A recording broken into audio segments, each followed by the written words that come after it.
Life de Notícias. Seja bem-vindo, aqui você encontrará as melhores notícias impactantes da política do dia a dia.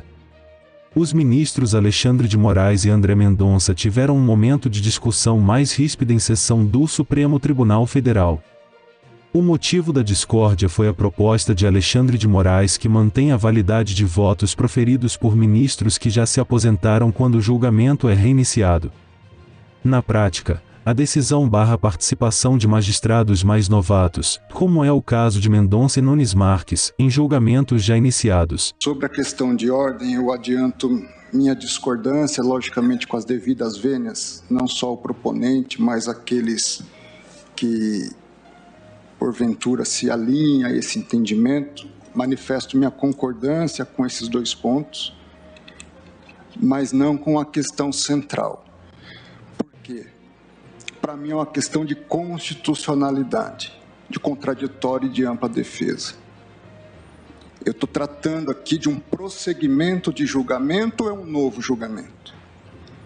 Se é um prosseguimento de julgamento, eu não tenho mais sustentação oral, eu não tenho mais esclarecimentos que eventualmente possam ser feitos aqui em matéria de direito. E quem se aposentou, se é verdade que não tem mais como defender sua tese, também não tem mais o direito de rever sua posição à luz das sustentações orais que serão feitas aqui.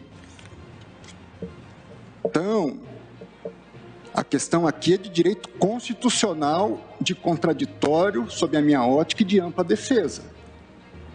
Se segue o julgamento sem direito a sustentações orais, eu acho que a tese é válida. Agora, se reinicia o julgamento, abrindo-se as partes, que direito a parte tem de, numa sustentação oral, convencer o ministro que se aposentou? Ou os ministros que se aposentaram? O jogo já começa com 2 a menos. Um dos lados estará favorecido no processo. Então, eu não vejo com justiça, não acho que traga segurança jurídica, e digo isso com muita tranquilidade, porque, salvo engano, não pedi destaque até o presente momento.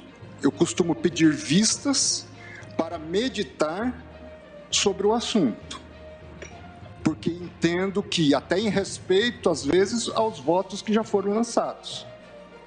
Agora, uma vez trazido aqui, não é questão de quem vai julgar, é do direito da parte de trazer a sua tese perante o Supremo Tribunal Federal.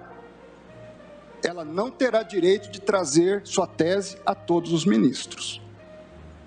Então, se vencido, eu peço que se consigne minha divergência em relação à questão de ordem. Agora, de toda maneira, quando o processo entra no plenário virtual, o advogado, ele tem direito. Exato, presidente. A sustentação. Com todo o respeito ao posicionamento do ministro. Mas nem todos sustentam.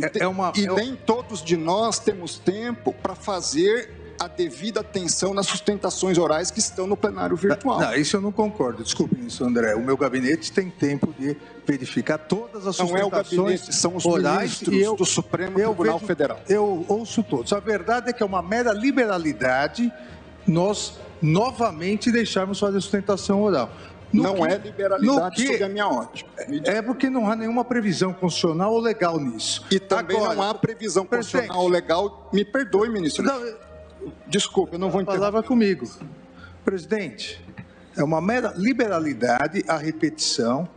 Aqui já foi discutido, inclusive, isso pode ficar para uma outra oportunidade, é que o destaque deveria ser colocado em julgamento antes dos votos do destaque, porque a partir dos votos, quando a parte vem aqui, já sabe quem votou. É uma inversão. Então, uma mera liberalidade. A parte já teve oportunidade de fazer sustentação oral, o contraditório já foi satisfeito e, obviamente, os ministros que votaram devem ter respeito àqueles ministros que se aposentaram. O ministro já votou, já analisou. Então, presidente, eu insisto que votemos e, obviamente, a maioria saberá decidir o que for melhor. Veja a opinião de Augusto Nunes. Olha, é coerente esse tipo de comportamento, porque assim agem as ditaduras. É isso que está se consolidando no Supremo Tribunal Federal. Desde 2012, quando houve o julgamento do Mensalão, o Supremo saiu das páginas aí que tratam de assuntos jurídicos, dos sites que tratam de assuntos jurídicos, para se deslocar, tá, em direção à seção política, à editoria política, onde permanece. E nos obriga a falar sobre a sigla, o STF, todos os dias. Isso aí se agravou, mas já tem 10 anos. 10 anos que o Supremo saiu da casinha ali para começar a incomodar os brasileiros. Primeiro, o Supremo proibiu, a maioria que controla o Supremo proibiu os brasileiros comuns de discordarem de qualquer coisa. E os próprios, depois proibiu os deputados de divergirem. Isso aí virou crime. Agora, isso se deu em consequência de sucessivas capitulações. Tá? Houve a Carmen Lúcia, que se rendeu à bancada controlada pelo Gilmar Mendes. Houve a capitulação do Luiz Fux, que prometia dar um jeito, tá, na disfarçatez dessa maioria. Houve a rendição dos advogados, em sua grande maioria, e do Ministério Público.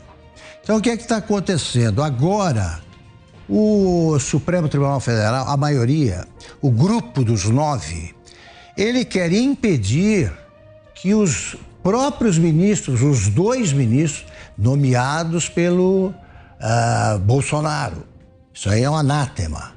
Só que eles foram nomeados pela Dilma, que perdeu o emprego, tá, por ter cometido irregularidades e pela incompetência, e nomeados pelo Lula. A maioria que o Lula é um ladrão. Outros 2 foram nomeados, o Gilmar Mendes pelo Fernando Henrique. Quem mais? Sobrou algum? Não, me lembro agora. Sei que 7 foram pelos governos do PT, mas até isso. E sobram esses 2 que agora são considerados dissidentes, porque as ditaduras não admitem a divergência ou a oposição. Isso é um completo absurdo, e que os 2 ministros continuem a votar como acham correto, porque eles estão examinando os autos, eles estão argumentando. E o voto dos demais é um voto em grupo. É um voto em grupo. Barroso, que dizia que o Gilmar era um homem, um caráter horrível, o senhor é horrível, Vossa Excelência, é horrível, agora obedece ao Gilmar. É um grupo unido que controla esse partido de oposição e que, em vez de apresentar, são decisões tão previsíveis que eles poderiam dispensar-nos de ouvir as bobagens que falam. Nomeiem como porta-voz o Alexandre de Moraes e ele diz o que o Supremo quer. Agora, o lugar do Supremo é site que trata de assuntos jurídicos. O papel do Supremo é proteger a Constituição. Eles não tiveram um único voto, além do voto do presidente que os indicou, para tentarem mandar no Brasil. É ditadura do Supremo, sim. E isso o brasileiro não pode tolerar. E não vai. Inscreva-se no nosso canal e compartilhe. Ajude mais pessoas a receberem novas notícias a qualquer momento. Agradecemos o apoio.